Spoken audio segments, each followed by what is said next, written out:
You knew benefits of cooked sweet corn. Cooking Number 1. increases ferulic acid, which has anti-cancer properties. Number 2, rich in carotenoids, improves eye vision. Number 3, rich in vitamin B1, good for memory. Number 4, decreases risk of heart disease, risk of bowel cancer, and type 2 diabetes. Number 7, antioxidants help in remaining young. Number 8, phenolic phytochemicals controls hypertension. Number 9, great source of iron. Number 10, protects against cataract. Number 11, flavonoids helps against lung and oral cancer. Rich in folate during pregnancy. Lowers risk of memory in elders. Reduces tiredness. Maintains ideal body weight. Magnesium and potassium plays role in well-being of our bones and muscles. Supports metabolism. Good source of protein. Morning intake will help to build muscles. Eating 1 cup 100 grams great for a day.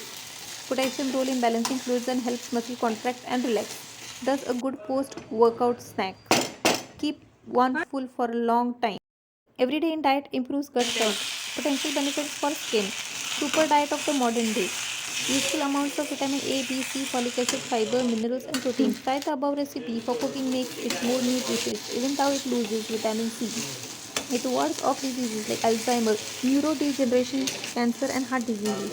Thanks for watching. Please like, share, and subscribe for such videos.